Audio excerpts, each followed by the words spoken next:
Hello friends. आज हम लोग अप्रैल 2024 का करंट अफेयर डिस्कस करेंगे। इससे पहले हम लोग मार्च 2024 तक का करंट अफेयर डिस्कस कर चुके हैं, सितंबर से बिहार का, नेशनल का, दोनों। ठीक, तो चलिए करंट अफेयर शुरू करते हैं। देखिए, सबसे पहले हम लोग मैं सोर्सेस बता देता हूँ। देखिए, हम लोग डिफरेंट डिफरेंट सोर्सेस से हम लोगों ने कवर किया है। सबसे बड़ा क्वेश्चन ये रहता है बच्चों के दिमाग में कि करंट अफेयर्स पढ़े कहाँ से। विजन पढ़े हैं कि एडिटोरिया पढ़े या क्या पढ़े, मतलब कोई वन लाइनर है, क्वेश्चन कहीं से आता है। तो हम लोगों ने क्या किया कि जितना भी करंट अफेयर्स है सबको अच्छे से कंपाइल करके, जो भी इम्पोर्टेंट सारे टॉपिक्स हैं या फिर जो भी इम्पोर्टेंट इवेंट्स हैं, हम लोग सबको कंपाइल किए हैं। तो आप आराम से देखिए। तो चलिए शुरू करते हैं। देखिए, सबसे पहले ईवीएम। ईवीएम बहुत न्यूज़ में रहा है। इसको जो ईवीएम और वीवीपैट है, वीवीपैट को बोलते हैं voter verifiable paper audit trial, ये बहुत न्यूज़ में रहा है। अब हम लोग कुछ ईवीएम का कुछ बेसिक समझ लेते हैं। देखिए, ईवीएम मैन्युफैक्चर कौन करता है? तो ये तो मैन्युफैक्चर करता है भारत इलेक्ट्रॉनिक्स लिमिटेड, जो कि डिफेंस मिनिस्ट्री के अंदर एक कंपनी है, वो करती है।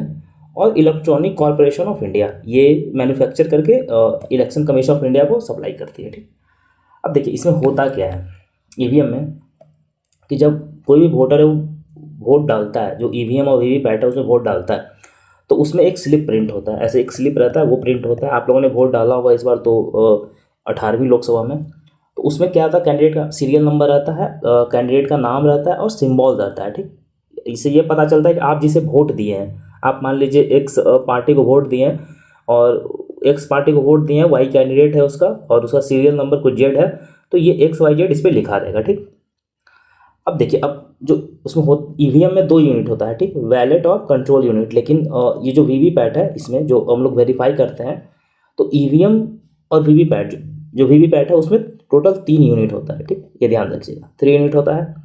क्या क्या होता है? तो एक होता है वैलेट यूनिट, जो कि कीबोर्ड जैसा फंक्शन करता है, जिसपे हम लोग वोट डालते हैं। दूसरा होता है कंट्रोल यूनिट, जो कि मास्टर यूनिट होता है। ये मेनली जो प्रिजाइडिंग ऑफिसर होते हैं उनके पास होता है। और तीसरा होता है वीवीपैट, जो हम लोग वेरीफाई करते हैं कि हम लोगों ने अगर जो वैलेट यूनिट है, हम लोगों ने वो बटन जो रहता है इसमें दबाया, तो ये हम लोग वेरीफाई करते हैं कि वोट हम लोग जिसे दे रहे हैं वो सही जगह गया है कि नहीं। ये हम लोग वीवीपैट में वेरीफाई करते हैं। जैसे आपने देखा ग्लास टाइप का लगा होता है, उसमें से करीब 7 सेकेंड के लिए आपको दिखता है, ये ध्यान रखिएगा, 7 सेकेंड दिखता है और फिर वो गिर जाता है उसी बॉक्स में। ठीक, और जब काउंटिंग होता है तो रैंडमली 4-5 जगहों का जो वैलेट होता है उसको मैच किया जाता है, जो वीवीपैट से मैच करते हैं और जो काउंटिंग होता है उससे, दोनों मैच करते हैं रैंडम कहीं से भी। ठीक, ये चेक करने के लिए। अब देखिए जर्नी क्या है। ईवीएम सबसे पहले केरला का जो बाई इलेक्शन हुआ था ना 1882 में, वहाँ इंट्रोड्यूस किया गया था सबसे पहले। उसके बाद 1889 में रिप्रेजेंटेशन ऑफ पीपुल एक्ट को अमेंड किया गया था, उसमें डाला गया था। और जो 2004 का जो इलेक्शन था उसमें पूरे तरीके से जो लोकसभा का जो इलेक्शन था, जनरल इलेक्शन, उसमें ईवीएम यूज किया गया था। ठीक, और जो वीवीपैट है वो 2013 में Subramanian Swamy versus election commission of India case में बात होता है। सुप्रीम कोर्ट मैंडेट करता है वीवीपैट यूज करने का। और 2019 में जो लोकसभा का इलेक्शन होता है उसमें पूरी तरीके से वीवीपैट यूज किया जाता है। उससे पहले गोवा में इलेक्शन में यूज किया गया था। तो चलिए नेक्स्ट हम लोग देखते हैं। इलेक्शन कमीशन अभी अभी हाल में ही जो होम वोटिंग का कॉन्सेप्ट है वो इलेक्शन कमीशन इंट्रोड्यूस किया। होम वोटिंग मतलब जैसे कि जो भी लोग 85 ईयर्स से ज़्यादा हैं और या फिर फिजिकली डिसेबल्ड लोग हैं, उन लोग के लिए इलेक्शन कमीशन ने होम वोटिंग है कि जो भी ऑफिसर होंगे वो घर जाएंगे, वहाँ से उनका वोट लिया जाएगा। ठीक, उसका मोटो क्या है इस लॉन्च करने का, कि कोई भी no voter is left behind, ये इसका मोटो है इलेक्शन कमीशन का। ये इंट्रोड्यूस करने के पीछे कि कोई भी छूटे ना। जैसे जो बुजुर्ग लोग हैं वो वोट तो जाकर दे नहीं सकते, कभी कभी आधा किलोमीटर दूर होता है या फिर मतलब एक डिस्टेंस होता है, तो वो देना मुश्किल है। जैसे हम लोगों ने देखा जो डिसेबल है, अब 40% बेंच मार्क है, तो वो और सीनियर सिटीजन 85 ईयर्स हम लोगों ने देखा अभी। अब देखिए हम लोग वन लाइनर देखते हैं। अभी हाल में ही हम लोगों ने देखा होगा या फिर आप लोगों को याद होगा कि सुप्रीम कोर्ट जो था, जो एडवर्स इफेक्ट होता है क्लाइमेट चेंज से, उससे उसका जो इफेक्ट होता है, तो वो सुप्रीम कोर्ट बोला है कि वो आर्टिकल 14 और आर्टिकल 21 को वायलेट करता है। अगर आप मान लीजिए क्लाइमेट चेंज के कारण अगर आप प्रभावित हो रहे हैं, तो वो आपका कौन सा जो मूल अधिकार आपका है, जो फंडामेंटल राइट्स है वो किस किस फंडामेंटल राइट्स को वायलेट कर रहा है, तो आर्टिकल 14 और आर्टिकल 21 को वो वायलेट कर रहा है। ठीक, ये ध्यान रखिए, ये सुप्रीम कोर्ट ने बोला है। आगे हम लोग देखते हैं सुविधा पोर्टल। ये सुविधा पोर्टल किसका है, तो ये इलेक्शन कमीशन ऑफ इंडिया का है। जो भी इलेक्शन कंडक्ट होगा उसको सही तरीके से एक सीमलेस वे में इलेक्शन को कंडक्ट करने के लिए सुविधा पोर्टल लाया गया है। ठीक, जैसे कि मान लीजिए जो भी अगर या फिर वोटर ही है या फिर मान लीजिए कोई कैंडिडेट है, कैंडिडेट को कोई ज़रूरत है तो वो सुविधा पोर्टल पर डाल करके वहाँ से ले सकते हैं या फिर रिक्वेस्ट कर सकते हैं। नेक्स्ट हम लोग देखते हैं स्पेशल ओलंपिक भारत। ये स्पेशल ओलंपिक भारत एक national sports federation of India है। वो रिसेंटली हर डिस्ट्रिक्ट में अपना यूनिट लगाया है। वो कहाँ लगाया है इलेक्शन के टाइम पे, तो तमिलनाडु में। ये ध्यान रखिएगा, कहाँ लगाया है, तो तमिलनाडु में। नेक्स्ट देखते हैं, अभी जब इलेक्शन शुरू हुआ था तो हम लोगों ने ऐसा न्यूज़ में बहुत चला था कि इलेक्शन शुरू होने से पहले ही जो सूरत के लोकसभा कैंडिडेट थे मुकेश दलाल, वो जीत गए थे। अब वो जीते कैसे थे, तो उसमें हुआ क्या था कि जो कांग्रेस का जो नॉमिनी था उसका नॉमिनेशन पेपर रद्द हो गया था। तो इस कारण से वो अकेले खड़े थे जो मुकेश दलाल थे और उन्हें जीत घोषित कर दिया गया था। नेक्स्ट देखते हैं हम लोग इनडेबल लिंक। ये देखिए, ये बहुत इंपॉर्टेंट। ये बनता किससे, तो सिल्वर नाइट्रेट से बनता है, जो कि अब कलरलेस होता है। और जब वो आप उसको लाइट में लेके आते हैं तब वो दिखता है, ऐसे वो कलरलेस होता है, उसमें कोई कलर नहीं होता। ये ध्यान रखिएगा। जैसे आपका वोट पड़ा हुआ तो आपके जो नाखून होता है अंगुली का, उस पर लगाया जाता है इंक, तो वो कलरलेस होता है। उस बना किससे होता है, तो सिल्वर नाइट्रेट से बना होता है। ये ध्यान रखिए। और ये बनाता कौन है, तो मैसूर पेंट एंड वर्निस एलटीडी ये लिमिटेड, ये एकमात्र कंपनी है जो बनाती है, इसी को लाइसेंस मिला है ये बनाने का। ये बना करके फिर इलेक्शन कमीशन को देती है। ठीक, ये ध्यान रखिएगा। अभी नेक्स्ट हम लोग देखते हैं जो मनोज पांडा है। ठीक, उनको 16th finance commission member appoint किया गया है। जो निरंजन राजध्यक्षा थे उनको हटा करके। ठीक, आप लोग से क्वेश्चन ये है कि 16वीं जो फाइनेंस कमीशन है उसका चेयरमैन, 16वीं फाइनेंस कमीशन का चेयरमैन किन्हें बनाया जाए, ये आप लोग कमेंट सेक्शन में बताइएगा कि 16वीं फाइनेंस कमीशन का चेयरमैन कौन है। ठीक, चलिए नेक्स्ट देखते हैं नाइमा खातून। अभी हाल फिलहाल में इन्हें अलीगढ़ मुस्लिम यूनिवर्सिटी का जो पहला वुमेन वाइस चांसलर है ये बनाया गया। ये बहुत इंपॉर्टेंट है, ये बहुत न्यूज में रहा था। नेक्स्ट हम लोग देखते हैं जो एडमिरल दिनेश कुमार त्रिपाठी हैं, वो हाल अभी फिलहाल जो चीफ ऑफ नेवल स्टाफ है उनका मतलब उन्होंने टेक ओवर किया है chief as a naval staff. Khongjom day ये है किसका, तो ये मणिपुर का है। ठीक, मनाया जाता है, कब मनाया जाता है, तो 23 अप्रैल को मनाया जाता है। ठीक, जो एंग्लो मणिपुर वॉर हुआ था उसमें जो भी लोग जो फाइटर थे उनको ट्रिब्यूट देने के लिए मनाया जाता है, ये मतलब श्रद्धांजलि देने के लिए। अभी हम लोग ने हाल देखा कि जो इलेक्शन जो कैंडिडेट होता है, ठीक, जो कैंडिडेट होता है उसका प्राइवेसी का बात सुप्रीम कोर्ट ने किया है कि जो कैंडिडेट है अब सारा इन्फॉर्मेशन देना जरूरत नहीं है। जो बहुत सारा इन्फॉर्मेशन जो पर्सनल होता है, जो जरूरत है भी नहीं, तो उसमें बाउंड किया है। ये सारा जो भी पर्सनल इन्फॉर्मेशन है वो देने के लिए बाउंड नहीं है। ठीक, सक्षम app election commission of India का था। अभी हम लोगों ने ऊपर देखा सुविधा ऐप एक देखा था हम लोगों ने, सुविधा पोर्टल ये इलेक्शन कमीशन ऑफ इंडिया का था। सक्षम ऐप भी इलेक्शन कमीशन ऑफ इंडिया का है, जो कि वैसे वोटर जो कि डिसेबल है उन्हें बेनिफिट देने के लिए, उन्हें आसानी हो। नेक्स्ट लोग देखते हैं, ये देखिए इंपॉर्टेंट है आर्टिकल 244A। अब ये आर्टिकल 244A क्या है कि जो 22वां कॉन्स्टिट्यूशनल अमेंडमेंट एक्ट है उससे कॉन्स्टिट्यूशन में डाला गया था। अब आर्टिकल 244A क्या है कि वो एक ऑटोनोमस स्टेट को ट्राइबल एरिया होता है। हम लोगों ने 5th schedule 6th schedule 2 schedule होता है ट्राइबल एरिया के लिए। तो 5th शेड्यूल में इन जनरल जो ट्राइबल स्टेट है वो, और 6th शेड्यूल में ATM स्टेट, ATM ऐसे याद रखिए, असम, मेघालय, त्रिपुरा, मिजोरम ऐसे करके याद रखिएगा तो आपको याद रहेगा। ये 4 स्टेट है। तो इसमें से जो असम है उसके लिए आर्टिकल 244 जो है स्पेशल प्रोविजन डाला गया था। ठीक, ये ध्यान रखिएगा 6th शेड्यूल में। उसमें ऑटोनोमस स्टेट का बात किया गया है। अब ये ऑटोनोमस स्टेट होता क्या है, देखिए ऑटोनोमस डिस्ट्रिक्ट काउंसिल है, तो इस ऑटोनोमस डिस्ट्रिक्ट काउंसिल को कुछ एक्स्ट्रा पावर होता है, जैसे कि कोई लॉ है तो वो विदाउट गवर्नर के एसेंट से नहीं लग सकता है कुछ चीज़ उसमें। और इसमें 30 मेंबर होता है, जिसमें कि 26 मेंबर इलेक्टेड होता है, 4 मेंबर गवर्नमेंट नॉमिनेट करता है। ये भी मान लीजिए कि थोड़ा सा विधान जो सभा है लेजिस्लेटिव काउंसिल वैसा वर्क करता है। अगर आप देखें डिस्ट्रिक्ट लेवल पे, एक मैं वेगली समझा रहा हूँ आपको, सॉरी, वर्क करता है। तो उसी तरीके से जो ऑटोनोमस स्टेट है, अब ऑटोनोमस स्टेट को बहुत ज़्यादा ऑटोनॉमी होता है। वैसे ऑटोनोमस स्टेट को मैंने समझिए कि लॉ एंड ऑर्डर जो होगा वो भी उसके पास होगा। Law and order mainly state subject है तो स्टेट के पास होता है, लेकिन इसमें क्या है कि जो लॉ एंड ऑर्डर है ये भी स्टेट के इसके पास होगा। तो जो दीपू एरिया है वहाँ जब इलेक्शन हो रहा था तभी डिमांड हुआ था कि जो ये एरिया जो दीपू एरिया है वो खारवी एनोलोंग और नॉर्थ कच्छर जो ऑटोनोमस कच्छर हिल्स ऑटोनोमस काउंसिल है, ये दोनों इन दोनों को मिला करके ऑटोनोमस स्टेट यहाँ पे बनाने का बात किया गया था। ठीक, ये ध्यान रखिएगा, ये इंपॉर्टेंट है। आर्टिकल ज़्यादा इंपॉर्टेंट है, डायरेक्ट आपसे आर्टिकल पूछ देगा कि आर्टिकल 244 से किस स्टेट से रिलेटेड है, ये ध्यान रखिएगा, असम से। नेक्स्ट हम लोग देखते हैं अभी हाल में ही जो राजीव गौबा हैं वो होम सेक्रेटरी हैं, उन्हें LGBTQ कम्युनिटी का वेलफेयर कमेटी का चेयरमैन बनाया गया है। ठीक, ये ध्यान रखिएगा। सोमपेन ट्राइब अभी हाल में ही हम लोगों ने देखा कि जो अंडमान एंड निकोबार है, अंडमान निकोबार में भी निकोबार आइलैंड, ये ध्यान रखिएगा, इसमें भी कहाँ तो निकोबार आइलैंड, वहाँ ये ट्राइब बिलोंग करती है। और फर्स्ट टाइम अभी तक आज़ादी से लेकर के अभी तक में पहली बार ये लोग वोट डालेंगे 18वीं लोकसभा इलेक्शन में, ये ध्यान रखिएगा। ठीक, अब देखिए हम लोग इंटरनेशनल रिलेशन देखते हैं, ये IR से तो देखिए BPSC हमेशा क्वेश्चन पूछता ही है, 2-4 क्वेश्चन तो रख ही लीजिए। तो सबसे पहले हम लोग देखते हैं इंडिया ऑस्ट्रेलिया सिक्योरिटी पार्टनरशिप। अभी हाल में ही जो ऑस्ट्रेलियन गवर्नमेंट है वो अपना नेशनल डिफेंस स्ट्रेटजी 2024 आइडेंटिफाई किया, जिसमें कि भारत को टॉप टियर सिक्योरिटी पार्टनर बताया है इंडो पैसिफिक रीजन में। अब देखिए क्वेश्चन आपसे कैसे पूछा जाएगा कि which country had declared India as a top tier security partner in the Indo Pacific region, और आपको ऑप्शन दे देगा 4 कंट्री ऑप्शन दे देगा, उसमें एक रहेगा ऑस्ट्रेलिया, तो आपको ऑस्ट्रेलिया टिक करना है क्योंकि ये ऑस्ट्रेलिया टिक किया है। ठीक, नेक्स्ट हम देखते हैं आसियान फ्यूचर फोरम।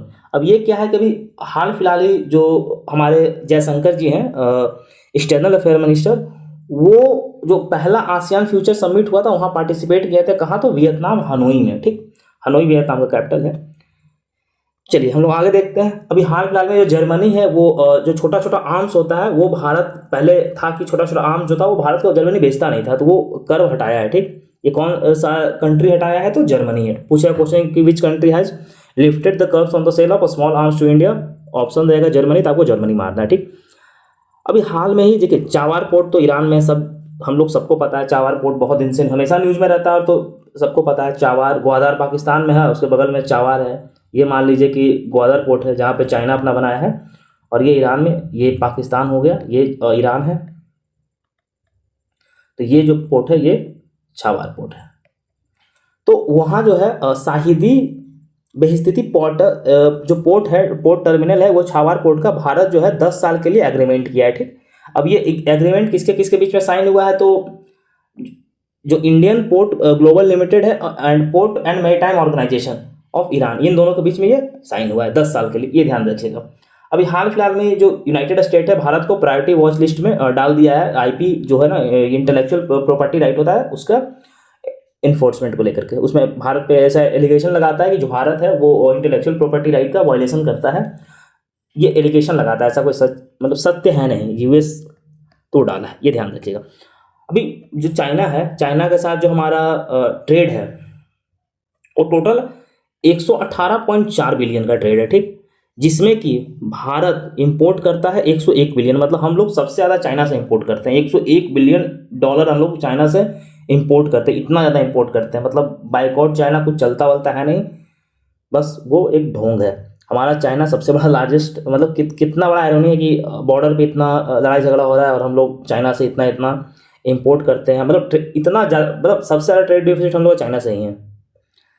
चलिए नेक्स्ट देखते हैं। अभी देखिए जो स्कॉटलैंड के हमजा यूसुफ हैं, वो पहले फर्स्ट वहाँ PM को फर्स्ट मिनिस्टर ऐसे बोला जाता है, तो वो जो है अभी रिजाइन किए हैं। ठीक, वो स्कॉटिश नेशनल पार्टी से थे, ये ध्यान रखिएगा। नेक्स्ट हम लोग देखते हैं हंगूर क्लास सबमरीन है, वो चाइना बना रहा है, बना के किसे देगा तो पाकिस्तान को देगा, अभी हाल फिलहाल में लॉन्च हुआ है। जो UK है अभी वो जो डिपोर्ट करने के लिए, जो जैसे रवांडा जो भी एसाइलम लेने के लिए UK में आया था, उनको वापस से डिपोर्ट मतलब भेजने के लिए रवांडा वो बिल पास किया है। ऋषि सुनक इसको लेकर के बहुत हल्ला कर रहा था, तो वो पास किया है, ये ध्यान रखिएगा। अभी हाल फिलहाल में जो रसिया है जिक्रॉन मिसाइल, हाइपरसोनिक मिसाइल है, वो लॉन्च किया है, ये ध्यान रखिएगा। क्रिस्टीना जॉर्जिवा, जो अभी हाल में ही आईएमएफ के मैनेजिंग डायरेक्टर अपॉइंट किया गया है 5 साल के लिए, ये ध्यान रखिएगा। नेक्स्ट हम लोग देखते हैं जो आईएमएफ का जो हेड क्वार्टर है, ठीक, कहाँ है, तो वाशिंगटन डीसी में है। इससे रिलेटेड थोड़ा सा स्टैटिक देख लेते हैं। नेक्स्ट हम लोग देखते हैं इंडिया का जो गीता सब्रवाल हैं, उनको अभी हाल फिलहाल में यूएन रेसिडेंट कोऑर्डिनेटर इंडोनेशिया का अपॉइंट किया गया है। नेक्स्ट देखते हैं हम लोग यूके का पहला वुमेन हाई कमिश्नर कौन है, तो लिंडी कैमरॉन है, ये ध्यान रखिएगा। नेक्स्ट हम लोग देखते हैं अहमद अब्दुल्ला अल अहमद अल शब्द, ये अभी हाल फिलहाल में कुवैत के नए प्राइम मिनिस्टर घोषित किए गए हैं, ये ध्यान रखिएगा। साइमन हैरिस अभी ये आयरलैंड के नई प्राइम मिनिस्टर नियुक्त हुई है। ये सब देखिए, जो भी नियुक्ति होता है ये सब ध्यान रखिएगा, जो भी नियुक्ति है, ये हो गया, ये सारा नियुक्ति ध्यान रखिएगा, ठीक। लॉरेंस वोंग अभी हाल फिलहाल में सिंगापुर के नए प्राइम मिनिस्टर बने हैं, ये ध्यान रखिएगा, लॉरेंस वोंग, ठीक। अभी जो भारत और मॉरिशस है, अभी हाल फिलहाल में एक जो टैक्स ट्रीटी इन दोनों के बीच में है और डबल टैक्स अवॉइडेंस एग्रीमेंट, उसको अमेंड करने का बात किया गया है। अभी जो सितवे पोर्ट है भारत का, जो कालादान हम लोग प्रोजेक्ट जो पढ़ते हैं भारत का, जो तो सितवे पोर्ट है, भारत ने सेकेंड पोर्ट वहाँ पे अपना ग्लोबल पोर्ट सितवे बनाया, वहाँ से म्यांमार से एक्वायर किया है। जो एफएओ है, ठीक, जो फूड एंड एग्रीकल्चर ऑर्गेनाइजेशन है, ये यूएन का पार्ट है। तो अभी हाल में जो इंटरनेशनल ईयर ऑफ मिलेट्स 2023 जो चल रहा था, उसका समापन मतलब घोषित किया है। तो ये कहाँ किया है, तो ये इटली में, ध्यान रखिएगा। उसका हेड क्वार्टर भी इटली में ही है। अभी जिम्बाब्वे के जो नए अभी हाल नए नहीं जो प्रेसिडेंट हैं, उन्होंने ड्राउट जो सूखा है उसे नेशनल डिजास्टर घोषित कर दिया गया। क्वेश्चन क्या आएगा कि कौन सा अफ्रीकन कंट्री है जो ड्राउट को नेशनल डिजास्टर घोषित किया है, तो जिम्बाब्वे, ठीक। अभी हाल फिलहाल में जो फर्स्ट इंटरनेशनल रेल वो कौन होस्ट करेगा, नेपाल, ये बेसिकली किया है, कौन किया है, तो नेपाल किया है। नेपाल पहला देश है जो सेम सेक्स मैरिज को रजिस्टर्ड लीगली अलाउ किया है, ठीक, ये ध्यान रखिएगा। वर्ल्ड फ्यूचर समिट कहा था वो अबू धाबी में हुआ है। और वर्ल्ड एनर्जी कांग्रेस, ये इंपॉर्टेंट है, रोटरडैम नीदरलैंड में हुआ है, ध्यान रखिएगा। इसका थीम क्या था, redesigning energy for people and planet, ये इंपॉर्टेंट है। थीम पूछता है, थीम क्या है, redesigning energy for people and planet, ये वर्ल्ड एनर्जी कांग्रेस का थीम था। माउंट रुआंग अभी कहाँ ये इरप्ट हुआ है, तो ये इंडोनेशिया में इरप्ट हुआ है। फर्स्ट हिंदी रेडियो अभी कहाँ ब्रॉडकास्ट हुआ है, तो कुवैत में हुआ है बाहर। नाइजीरिया पहला ऐसा देश बन गया है वर्ल्ड का जो MEN5, ये एक कंजुगेट वैक्सीन है मेनिंजाइटिस के लिए, मतलब WHO इसको रिकमेंडेशन पे वो लॉन्च किया है, ये ध्यान रखिएगा, ठीक। अभी हाल फिलहाल में न्यूजीलैंड और कुक आइलैंड जो है वो रिकॉग्नाइज किया है वेल को as a legal person. Question में आएगा कि which country and island had recognised well as a legal person, तो answer will be New Zealand and cook island, ठीक, ध्यान रखिएगा। अभी हाल फिलहाल में जो मोहम्मद म्यूजिद है, वही पार्लियामेंट्री इलेक्शन जीत गए हैं मालदीव्स के, आप लोग सबको पता होगा कितना हल्ला हुआ है। तो ये किस पार्टी से बिलोंग करते हैं, तो ये बिलोंग करते हैं पीपुल नेशनल पार्टी से। आजकल देखिए बीपीएससी ये पार्टी वार्टी पूछता है, ये ध्यान रखिएगा, ठीक। साइक्लोन गेमिनी ये कहाँ का है, तो मेडागास्कर में आया था, ठीक, ये ध्यान रखिएगा। नेक्स्ट हम देखते हैं रिपोर्ट एंड इंडेक्सेस, ठीक, ये VVI लगाइए, एक क्वेश्चन तो रख लीजिए यहाँ से, एक ही दो क्वेश्चन। अभी देखिए बिजनेस इन्वायरमेंट रैंकिंग, अभी ये कौन निकालता है, तो इकोनॉमिस्ट इंटेलिजेंस यूनिट निकालती है, EIU। अब इसमें सिंगापुर को बेस्ट बताया गया है, और सेकेंड पे डेनमार्क है, थर्ड पे अमेरिका है। भारत का जो रैंक है वो 51 रैंक है, ठीक। अब ये क्या है कि जो वर्ल्ड में best place to do business, आप सबसे बेहतरीन जगह कौन है वर्ल्ड में बिजनेस करने के लिए, तो वो सिंगापुर। अब ये बेहतरीन जगह बिजनेस करने के लिए मतलब कि ईज ऑफ लॉ है, लॉ ज़्यादा रिस्ट्रिक्ट नहीं है। आप मान लीजिए बिजनेस करने गए हैं तो वहाँ पे टैक्स स्ट्रक्चर बहुत साफ है, क्लियर है, आपको लैंड एक्विजिशन में दिक्कत नहीं आ रही है, लॉ एंड ऑर्डर बहुत सही है, ठीक। तो इन सब बेसिस पे ये डिसाइड होता है, ठीक। ये सब बेसिस है कि कहाँ बिजनेस आप मान लीजिए कहीं बिजनेस करने जाए तो आपको आसानी से लैंड मिल जा रहा है, तो आपको वहाँ पर टैक्स स्ट्रक्चर बहुत रिग्रेसिव नहीं है, तो ये सब होता है, ठीक, ध्यान रखिएगा। ग्लोबल यूनिकॉर्न इंडेक्स ये हुरून रिसर्च इंस्टीट्यूट है, ये निकालती है, ये बेसिकली संघाई चाइना में बेस्ड है। और इसमें कि बताया कि जो यूनिकॉर्न है वो यूनाइटेड स्टेट में सबसे ज़्यादा यूनिकॉर्न है, चाइना में 340 यूनिकॉर्न है, और भारत में 67 यूनिकॉर्न है, भारत थर्ड नंबर पे। क्वेश्चन आपसे ये है कि यूनिकॉर्न कहते किसे हैं? यूनिकॉर्न किस टाइप के कंपनी को कहते हैं? आप कमेंट बॉक्स में बताइएगा। दूसरा क्वेश्चन है ये, ठीक। एक क्वेश्चन मैंने पहले पूछा था, ये पहला क्वेश्चन ये था कि फाइनेंस कमिश्नर के फाइनेंस कमीशन के 16 फाइनेंस कमीशन के चेयरमैन कौन है। सेकेंड क्वेश्चन आपसे ये है कि यूनिकॉर्न किस टाइप की कंपनी को कहते हैं, ठीक। मैं हिंट दे देता हूँ, ये कुछ वैल्यूएशन से रिलेटेड है, ठीक। चलिए आपको कमेंट बॉक्स में बताना है। Global trade outlook and static report किसका है? WTO का है। वर्ल्ड पॉपुलेशन रिपोर्ट 2024 कौन निकाला है? तो यूनाइटेड नेशन FPA ये निकाला है। इसमें बताया कि भारत सबसे ज्यादा आबादी हो गया है, 144.17 करोड़। ये डेटा आपको एज इट इज याद रखना है, 144.17 करोड़ एज इट इज आपको याद रखना है। चाइना सेकेंड नंबर पे 142.5 करोड़, ठीक। ये ध्यान रखिएगा। 10 से 24 साल तक के लोग भारत में 26% है। वहीं 15 से 64 जो एज ग्रुप है वो टोटल 68% बनाता है। इसमें हम लोग का जो डेमोग्राफिक डिविडेंड है देख सकते हैं कितना हाई है। बेस्ट टाइम है ये करने का, ग्रो करने का भारत को। इंडियन गेमिंग रिपोर्ट अभी रिलीज हुआ है हाल में ही। कौन रिलीज किया है? तो interactive entertainment and innovation council release किया है, और वो विंजो के साथ। विंजो आप लोग एप्लीकेशन देखते होंगे, विंजो धोनी जिसका प्रचार करता है, महेंद्र सिंह धोनी, गेम खेलने के लिए बुलाता है उस पर। तो उसमें बताया गया है कि जो भारत है ऑफिशियली लार्जेस्ट गेमिंग मार्केट है भारत, ठीक, जहाँ की 568 मिलियन यूजर है, ठीक। वहीं पे भारत जो वैल्यूएशन बताया गया गेमिंग इंडस्ट्री का वो $6 बिलियन बताया गया। अभी हाल में मोदी जी गेमिंग को लेकर के रेड फोर्ट से, जब भारत का जो इंडिपेंडेंस डे था वहाँ भी उन्होंने बात किया है। तो गेमिंग एक बहुत बड़ा इंडस्ट्री है अभी उभरता हुआ, तो वहाँ पे गवर्नमेंट ध्यान दे सकती है या फिर लोग भी ध्यान दे सकते हैं। ग्लोबल हेपेटाइटिस रिपोर्ट ये कौन निकालती है? तो वर्ल्ड हेल्थ ऑर्गेनाइजेशन निकालती है, जिसमें बताया है कि जो भारत है उसमें सेकेंड हाईएस्ट हेपेटाइटिस बी और हेपेटाइटिस बी का केस है, ठीक। चाइना के बाद चाइना टॉप पे है हेपेटाइटिस बी एंड सी का, भारत सेकेंड नंबर पे है, ठीक, ग्लोबल हेपेटाइटिस रिपोर्ट में।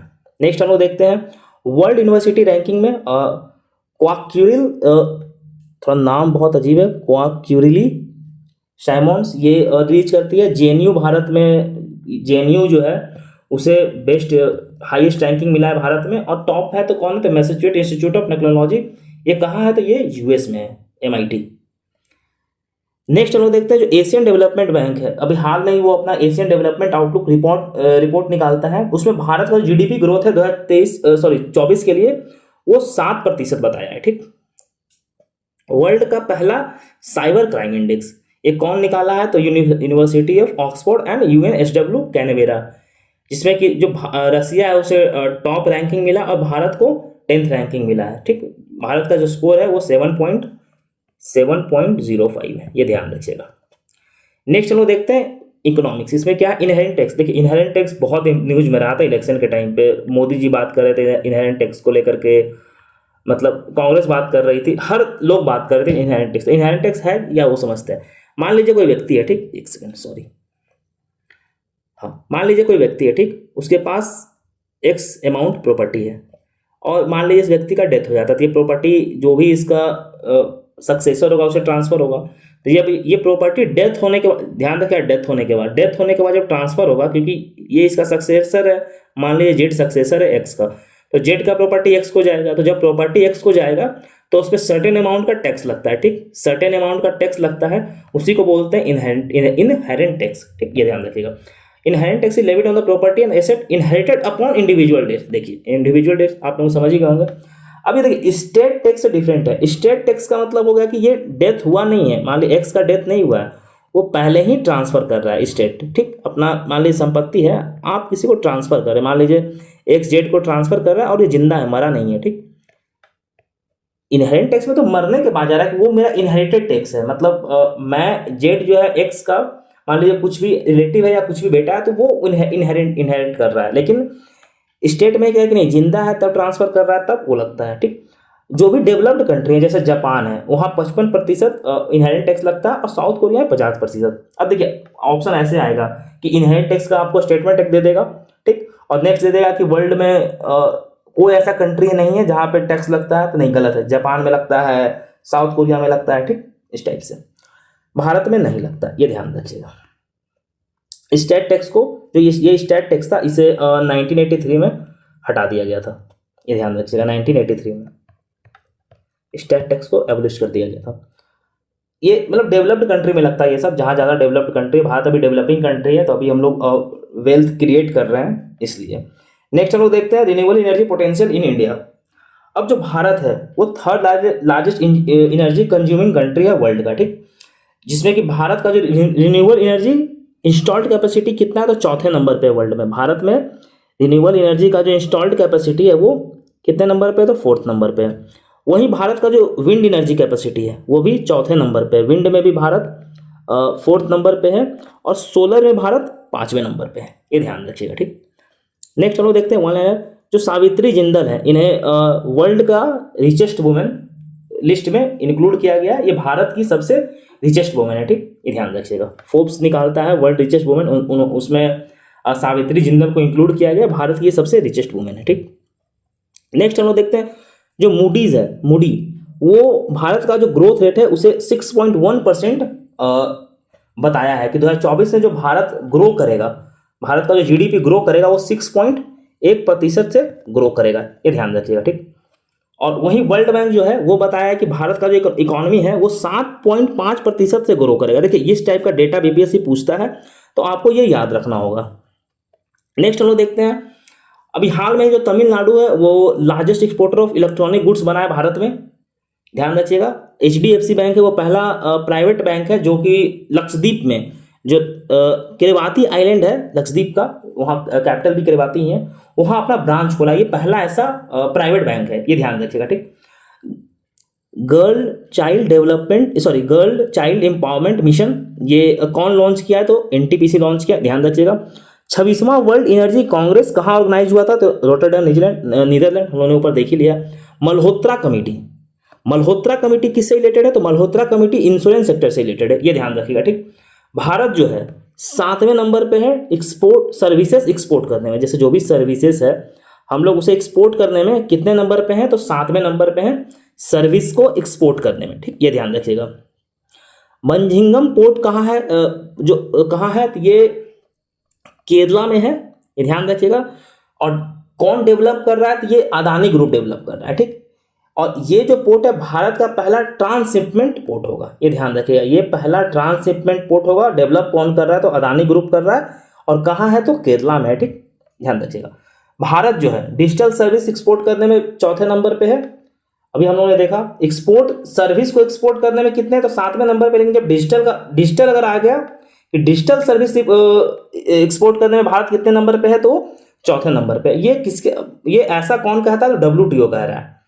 नेक्स्ट हम लोग देखते हैं जो IMF है, अभी हाल में global financial stability report release किया है, जिसको जो फोकस किस पे है, तो last mile financial vulnerability and risk.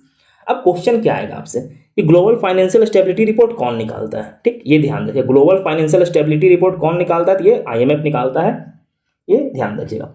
चलिए हम लोग नेक्स्ट देखते हैं साइंस एंड टेक्नोलॉजी देखते हैं। देखिए हिग्स बोसोन, अब जो पीटर हिग्स थे जो ये प्रपोज किए थे, वो हाल में ही उनका देहांत हो गया, ठीक। अब वो क्या प्रपोज किए थे कि जो हिग्स फील्ड्स है 1964 में प्रपोज किए थे, that fills the entire universe and give mass to the all elementary particles. ठीक है, इसको ना गॉड पार्टिकल्स भी बोलते हैं, ये ध्यान रखिएगा। एलिमेंट्री पार्टिकल है ये, इसको मतलब गॉड पार्टिकल्स भी बोलते हैं, ठीक। अब जो एक क्या है, एक स्केलर पार्टिकल है and has zero spin, that's why it does not possess any angular momentum, ये ध्यान रखिएगा, ठीक। अब इसका डिस्कवरी के लिए इन्हें नोबेल प्राइज मिला था 2013 में, ठीक, ये ध्यान रखिए। फंडामेंटल पार्टिकल्स है हिग्स बोसोन। TSAT-A1, अब ये क्या है, टाटा एडवांस सिस्टम LTD सेटोलॉजिक, अभी हाल में अनाउंस किया है सक्सेसफुली डिप्लॉयमेंट इसका TSAT-1 का स्पेस में। और ये कौन भेजा है, तो स्पेस एक्स भेजा है। ये किसका है, तो टाटा का है। TSAT-A1 किसका सैटेलाइट है, तो ये टाटा का है। भेजा कौन है, स्पेस एक्स, ये ध्यान रखिएगा। स्पेस एक्स जो फैल्कॉन रॉकेट है उससे गया है, ठीक। It is first India's indigenously developed build satellite capable of sub meter resolution optical mining. ये जो TSAT है वो भारत का पहला इंडिजिनियसली डेवलप्ड सैटेलाइट है जो कि सब मीटर रेजोल्यूशन ऑप्टिकल माइनिंग में कैपेबल है, ठीक।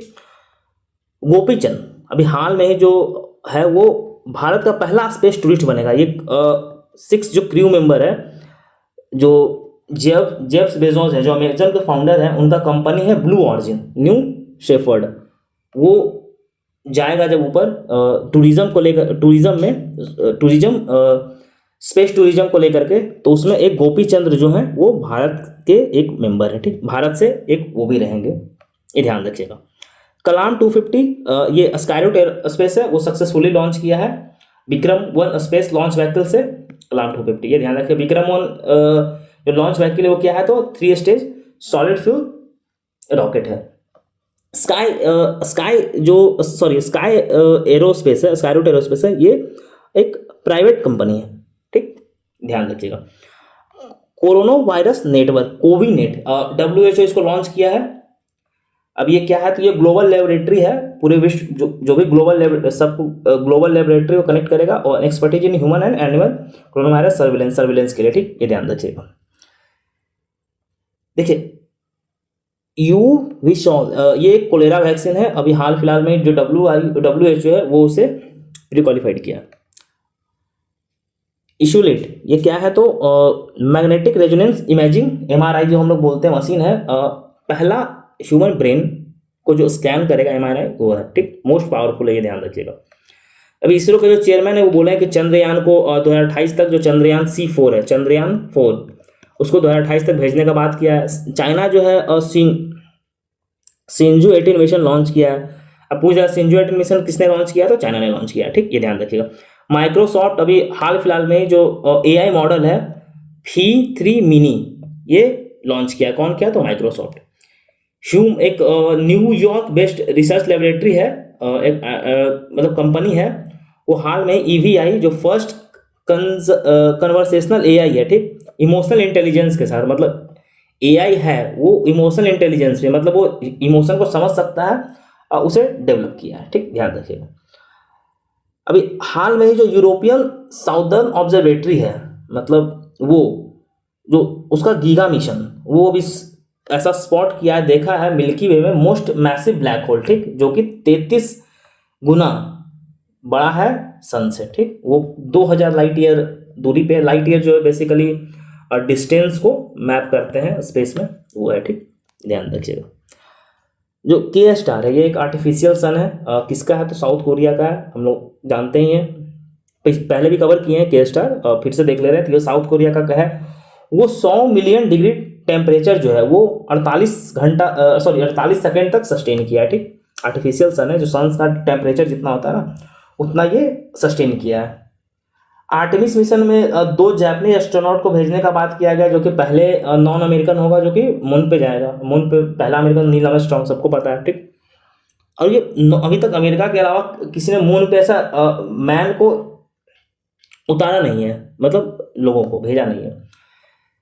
नेक्स्ट हम लोग देखते हैं IIT गुवाहाटी डेवलप किया 3D printing dummy ballot unit, जो बैलेट यूनिट होता है डमी किया है इलेक्शन अवेयरनेस फैलाने के लिए, ठीक। इसरो जो चेयरमैन है उन्होंने अनाउंस किया है कि भारत का जो एम है वो डेवरी फ्री स्पेस 2023 तक, मतलब 2023 तक जो भी डेवरी, जैसे हम लोग सैटेलाइट भारत को लॉन्च करते हैं, तो अब जो सैटेलाइट जो वापस नहीं आता है वो स्पेस में कचरा बन के रह जाता है, तो ये जो कचरा है इसे हटाने के लिए 2023 तक उन्होंने टारगेट लिया है, ठीक, ध्यान रखिएगा। जो द्रौपदी मुर्मू जी हैं अभी हाल में ही लॉन्च किए हैं भारत का जो पहला home grown anti cancer cell therapy NexCAR 19, ठीक, और ये बनाया किसने, तो IIT बॉम्बे में डेवलप हुआ, ठीक, ध्यान रखिएगा। अभी हाल फिलहाल में वर्ल्ड का पहला सैटेलाइट सीरीज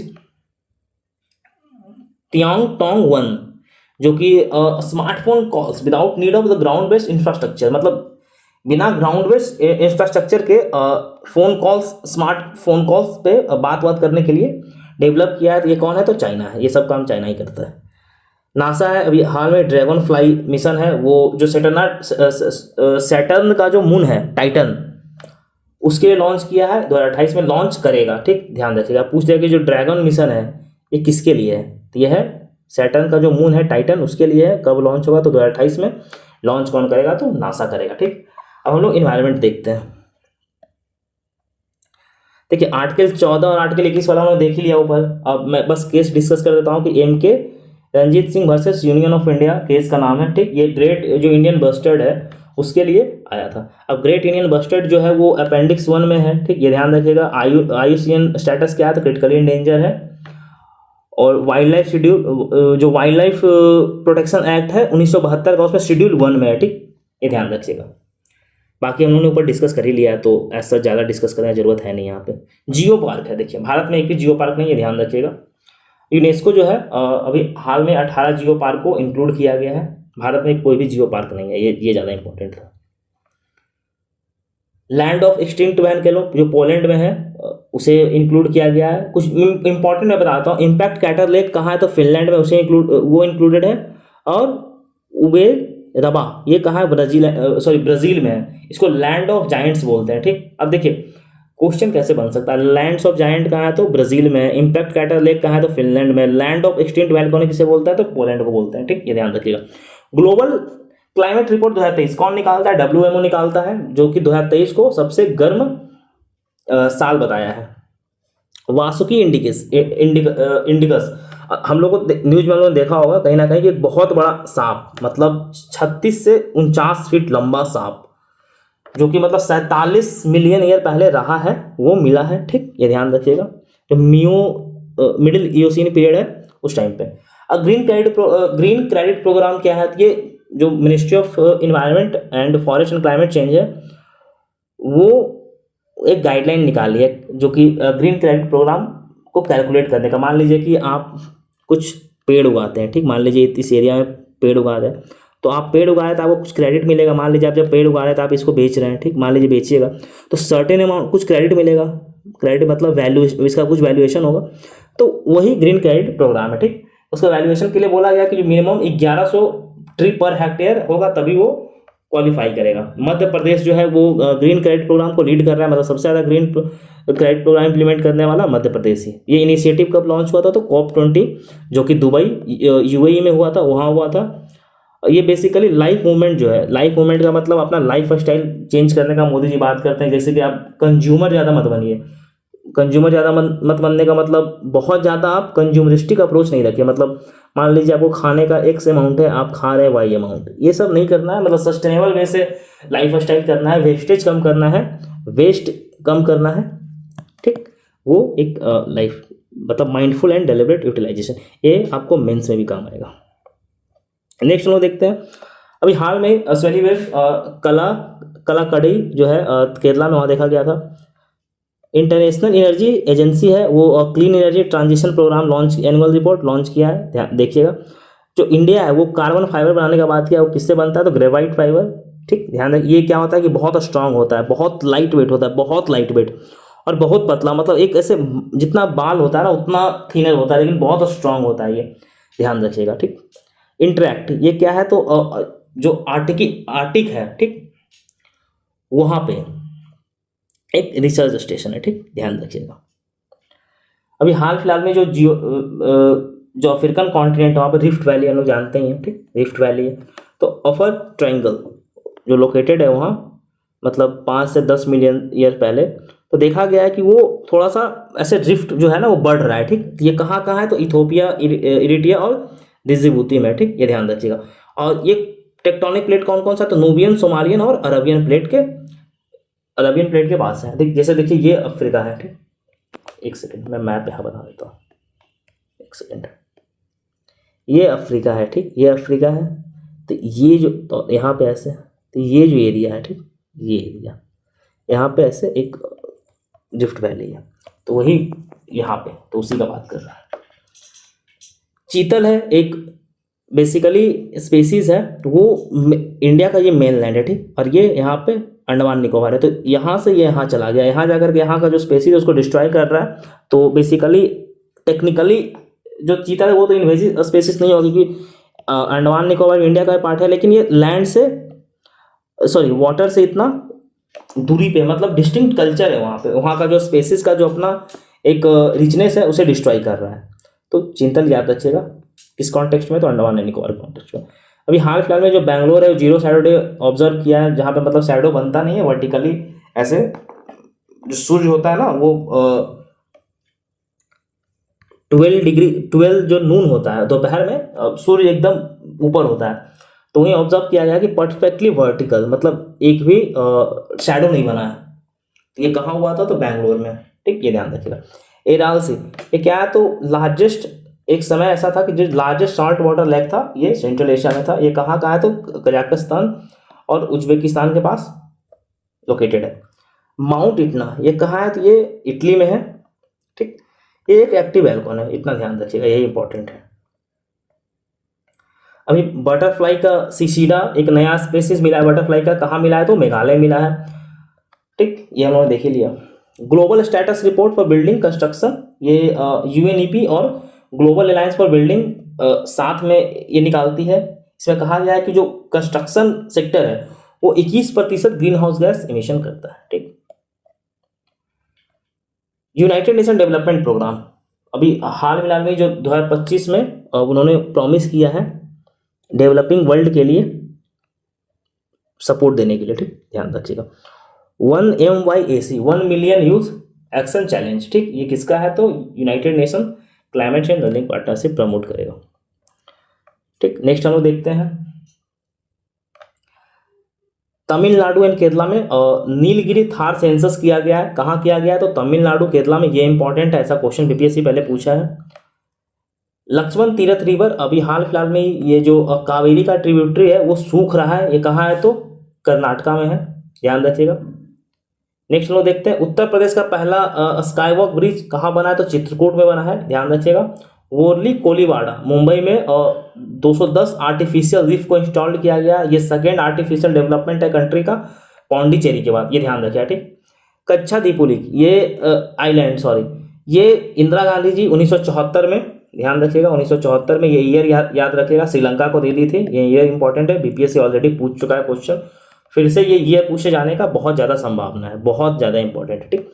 अब हम मिलिट्री एक्सरसाइज देखते हैं। डस्ट लिंक किसके किसके बीच का मिलिट्री एक्सरसाइज है तो सॉरी भारत और उज्बेकिस्तान के बीच का मिलिट्री एक्सरसाइज है, कहाँ हुआ था तो उज्बेकिस्तान में हुआ था।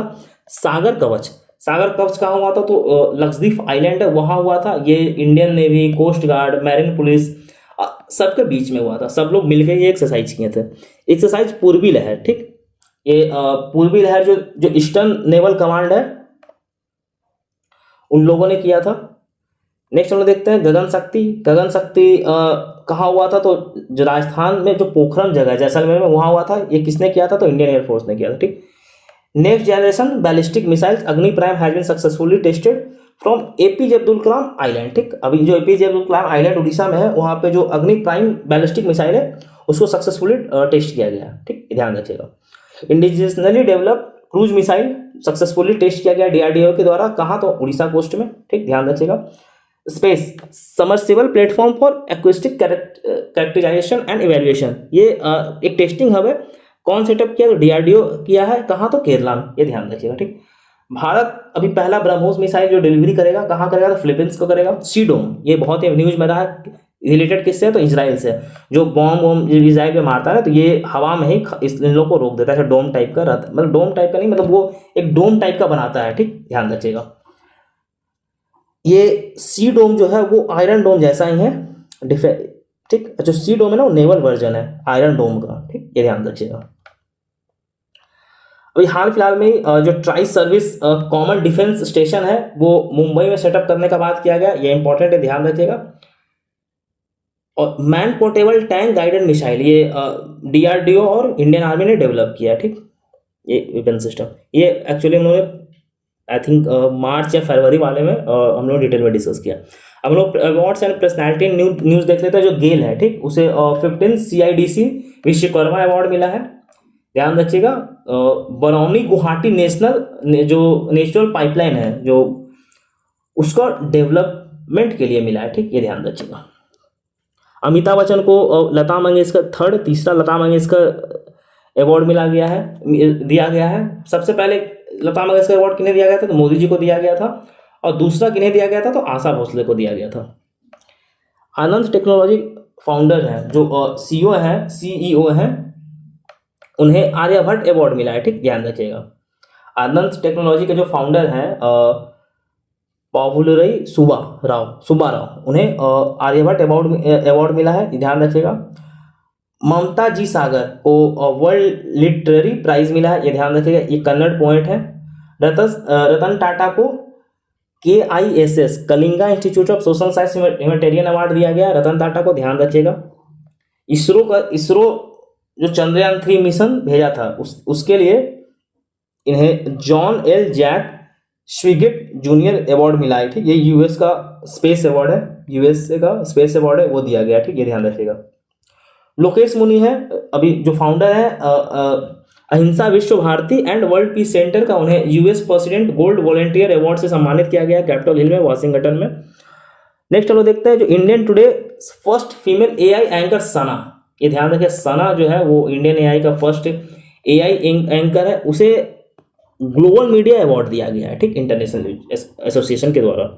नेक्स्ट हम लोग देखते हैं एयरपोर्ट काउंसिल इंटरनेशनल, अभी हाल फिलहाल में जो एयरपोर्ट का जो बेस्ट एयरपोर्ट है उसका रैंकिंग लिस्ट किया गया है, उसमें हर्टफील्ड जैक्सन जो है यूनाइटेड स्टेट का, उसको बेस्ट एयरपोर्ट बताया गया है।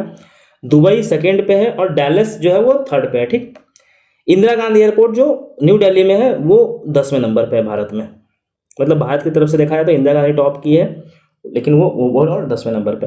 लॉरिस स्पोर्ट अवार्ड जो है उसमें नोवाक जोकोविच को world sportsman of the year दिया गया है 5वीं बार, और जो स्पेन की फुटबॉलर है एइटाना बोनामाटे, उन्हें वुमेन्स में दिया गया है। अब हम लोग डेज देख लेते हैं। 30 मार्च से 5 मार्च नेशनल मैरीटाइम वीक, थीम उसका था sustainable shipping opportunity and challenge. 7 April world health day मनाया गया था, थीम उसका था world health day my health my right. ठीक, देखिए ये सब वन लाइन है, ये आप सुन लीजिएगा एक बार 2 बार तो आपको वैसे याद हो जाएगा। ठीक, तो आपको ऐसा इसमें बहुत ज़्यादा दिमाग नहीं लगाना है, आप एक बार सुनिए 2 बार सुनिए आपको ऑटोमेटिकली याद हो जाएगा। 10 अप्रैल को वर्ल्ड होम्योपैथिक डे, थीम क्या था तो होम्यो परिवार वन हेल्थ वन फैमिली। ठीक, 13 अप्रैल जलियांवाला बाग मैसेकर डे, ध्यान रखिएगा। जलियांवाला बाग हुआ कब था, ईयर आपको बताना है। ठीक, ईयर कमेंट बॉक्स में। 21 अप्रैल को तीसरा क्वेश्चन ये है। ठीक, पहला क्वेश्चन फाइनेंस कमीशन वाला था, ये तीसरा क्वेश्चन है। नेशनल सिविल सर्विसेज डे जो 1947 में जो पहला बैच था आईएएस का, जो सॉरी सिविल सर्विसेज का, उसे सरदार पटेल जी ने क्या एड्रेस किया था और उनको आयरन पिलर बताया था उन लोगों को, मतलब कंट्री के डेवलपमेंट में। तो ये 21 अप्रैल को ही हुआ था, इसीलिए सिविल सर्विसेज डे मनाया जाता है। आप लोग सिविल सर्विसेज बनने जा रहे हैं तो आपको पता होना चाहिए कि सिविल सर्विसेज डे मनाया कब जाता है। 22 अप्रैल इंटरनेशनल मदर अर्थ डे। ठीक, इसका थीम क्या था, प्लैनेट वर्सेस प्लास्टिक। 24 से 30 अप्रैल तक वर्ल्ड इम्यूनाइजेशन वीक मनाया गया है, इसका थीम क्या था, humanly possible immunisation for all. 25 April को वर्ल्ड मलेरिया डे मनाया गया है, थीम क्या था तो इसका accelerating the fight against malaria for a more equitable world. ठीक, और ये तो खंजंगम डैम लोग देख ही लिए, मणिपुर से रिलेटेड है, मणिपुर का जो फ्रीडम फाइटर था अंग्रेज के साथ। अब हम लोग नेक्स्ट फेस्टिवल देखते हैं, गंगौर उत्सव राजस्थान, कंट्री का लार्जेस्ट टेम्पल फेस्टिवल। त्रिशूर पूरम कहाँ, तो केरला में, और खिलहंग फेस्टिवल मेघालय में। ठीक, ये ध्यान रखिएगा। देखिए केसरिया स्तूपा, ये बहुत इंपॉर्टेंट है, इसको मतलब जितना ज़्यादा वीवीआई लगा सकते हैं आप लगा लीजिए। केसरिया स्तूपा बहुत ज़्यादा इंपॉर्टेंट है, कहाँ लोकेटेड है, ईस्ट चंपारण में लोकेटेड है, बिहार में। ये सबसे टॉलेस्ट और सबसे लार्जेस्ट बुद्धिस्ट स्तूपा है वर्ल्ड का। ठीक, सबसे टॉलेस्ट और सबसे लार्जेस्ट है, और ये सर्कुलर शेप में है, राउंड शेप में बना हुआ, किससे तो ब्रिक्स मड लाइम मोर्टार इन सब से बना हुआ है। हाइट इसका कितना है, 104 फीट लंबा हाइट इसका। ठीक, जो कि बोरोबुडोर स्तूपा ये जावा में है, उससे भी ज्यादा मतलब कि लंबा है। ठीक, जो चाइनीज ट्रेवलर थे फाहियान, ठीक, और हुनस्यान, फाहियान हुनस्यान, ये दोनों इसके बारे में बात करते हैं। देखिए फाहियान 5th सेंचुरी में आया था, हुनस्यान 7th सेंचुरी में आया था। ठीक, देखिए हुनस्यान किसका कंटेम्परेरी था ये मैं आपको बता देता हूँ, फाहियान ये आपको बताना है। जो हुनस्यान था ये हर्षवर्धन के कंटेम्परेरी था। ठीक, हर्षवर्धन के कंटेम्परेरी था, और पुलकेशिन टू के भी कंटेम्परेरी था, इन दोनों का ये कंटेम्परेरी था। और फाहियान मैं आपको ये बताता हूँ, डायनेस्टी बताता हूँ, गुप्ता डायनेस्टी। अब गुप्ता डायनेस्टी में रूलर कौन था ये आपको बताना, ये 69 बीपीएससी में बेसिकली पूछा हुआ क्वेश्चन है, और फाहियान का और हुनस्यान का दोनों का पूछा हुआ क्वेश्चन है।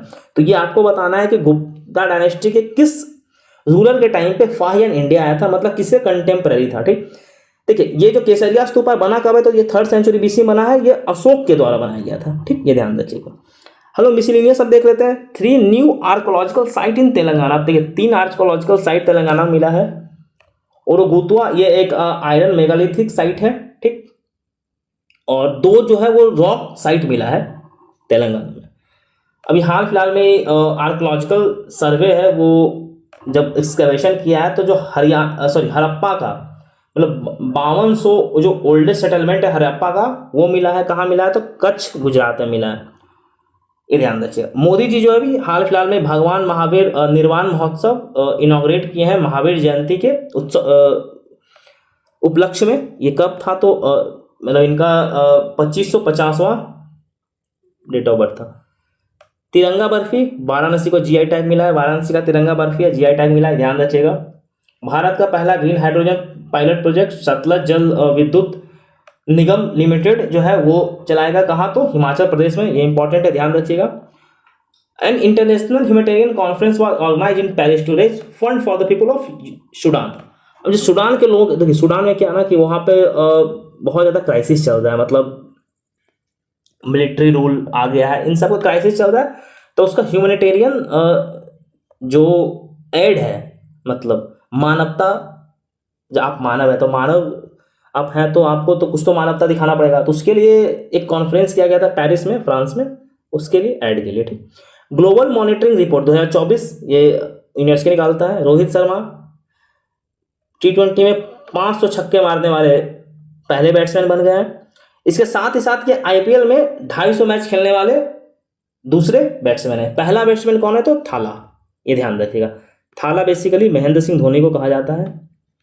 ये महेंद्र सिंह धोनी है जो पहले बैट्समैन है, और अभी तक महेंद्र सिंह धोनी रिटायर भी नहीं हुआ है। पता नहीं रिटायर कब होंगे, ये भी कोई नहीं जानता है। हो सकता है अभी 2-4 साल 10 साल अभी धोनी और खेल सकता है भाई, धोनी कुछ भी कर सकता है। युजवेंद्र चहल 200 विकेट लेने वाला IPL में पहला प्लेयर बन गया, ध्यान रखिएगा। ये दोनों इंपॉर्टेंट है, क्रिकेट से क्वेश्चन आता है। नेक्स्ट हम लोग देखते हैं इंडियन पारा शूटर मोना अग्रवाल गोल्ड जीती है वुमेन का, जो 10 मीटर राइफल होता है उसमें। ठीक। Father of psychologist Sudhir Kakkar, अभी हाल फिलहाल में इनका निधन हो गया है, ये ध्यान रखिएगा। खातिया भीट, ये जीआई टैग मिला है। कहाँ? तो उत्तर प्रदेश का, बुंदेलखंड रीजन का है। अभी हाल फिलहाल में जो नेपाल है वो अनाउंस किया है कि माउंटेन क्लीनअप कैंपेन, किसके लिए? तो माउंट एवरेस्ट को साफ करने के लिए माउंटेन क्लीनअप कैंपेन अनाउंस किया गया। ठीक। सेनकाकू आइलैंड, ये डिस्प्यूटेड आइलैंड है, किसके किसके बीच में है? तो ये जापान और चाइना के बीच में है। कहाँ लोकेटेड है? तो ये ईस्ट चाइना सी में लोकेटेड है। ठीक। वर्ल्ड फ्यूचर एनर्जी समिट, अब ये तो उन्होंने देख ही लिया, अबू धाबी। जो इंडियन टेनिस स्टार है रोहन बोपन्ना, बिहार फिलहाल में मियामी ओपन मैच डबल उन्होंने जीता है 2024। उनके साथ डबल से तो उनके साथ एक प्लेयर और होगा, तो ये मैथ्यू एब्रेंथ है। ठीक। ऑस्ट्रेलियन प्लेयर, ये तो उन्होंने क्रिस्टिना जो देख ही लिया है। भारत का पहला इन्वायरमेंट मिनिस्टर जो दिग्विजय सिंह झालजा थे, उन्होंने वो अभी पास हुए हैं, हाल फिलहाल उनका देहांत हुआ है। ठीक है। वाईकॉम सत्याग्रह, इसका 100 साल हो गया है। ठीक। ये 1924 में हुआ था, तो इसलिए ये इंपॉर्टेंट है, हम लोग देख लेते हैं। वाईकॉम सत्याग्रह बेसिकली टेम्पल एंट्री मूवमेंट था, मतलब जो टेम्पल में लोगों को जाने नहीं दिया जाता था। वाईकॉम बेसिकली वहाँ जो केरला में हुआ था, ये ट्रेवनकोर है, उसको उसमें ट्रेवनकोर बोलते थे, अभी केरला है। ठीक। वहाँ हुआ था ये टेम्पल एंट्री मूवमेंट। ठीक।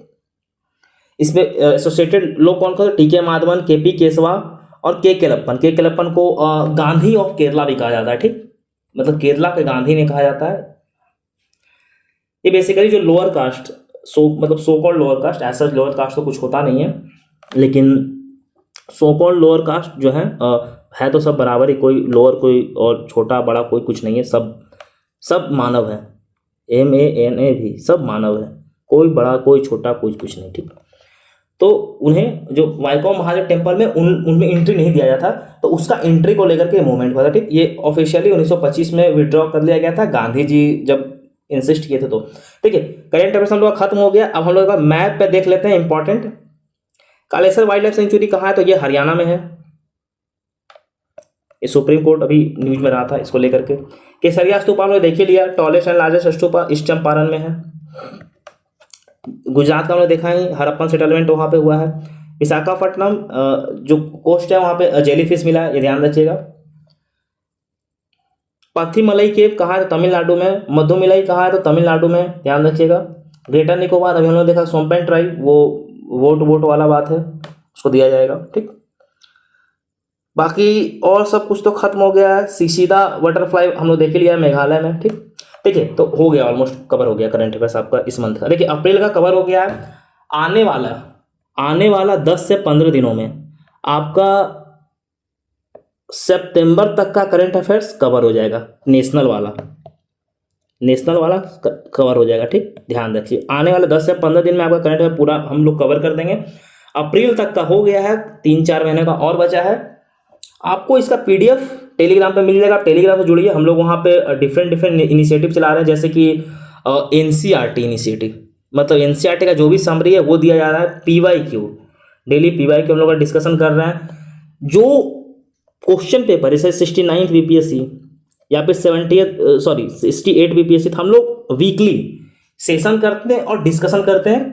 मेंस का पूरा पेपर 1 घंटा लगता है, 1.5 घंटा लगता है, लेकिन वो पूरा डिस्कशन होता है लाइव, सब लोग रहते हैं। टेलीग्राम पे सेशन होता है, टेलीग्राम पे हम लोग डिस्कस करते हैं। तो आप भी जुड़िए इन सब चीज़ों से और आपको बेनिफिट होगा। जैसे कि हम लोग देखा कि 68 बीपीएससी से जो 69 बीपीएससी में क्वेश्चन पूछा गया, 6 प्रश्न ऐसे थे जो कि रिपीटेड थे। आप सोच सकते हैं कि कितना पीवाईक्यू का रेलेवेंस कितना ज़्यादा है। तो चलिए पढ़ते रहिए। इसका पीडीएफ आपको टेलीग्राम पे मिल जाएगा, आप टेलीग्राम से जुड़िए। मैं लिंक डाल दूंगा कमेंट बॉक्स में, मैं पिन कर दूंगा, आप टेलीग्राम से जुड़िए। और अगर आपको कोई डाउट है तो बताइए, पूछिए, टेलीग्राम पे ही पूछ सकते हैं डाउट। और साथ ही साथ जो मैंने आपको क्वेश्चन पूछा वो आप कमेंट बॉक्स में जरूर उसका आंसर कीजिए, वो इंपॉर्टेंट है। वो जब तक आप नहीं कीजिएगा फिर आपको भी फायदा नहीं होगा, और इंटरेक्टिव सेशन नहीं होगा तो कोई फायदा नहीं होगा। इसलिए सेशन को इंटरेक्टिव बनाइए। तो चलिए, वीडियो देखने के लिए धन्यवाद, मिलते हैं अगले वीडियो में।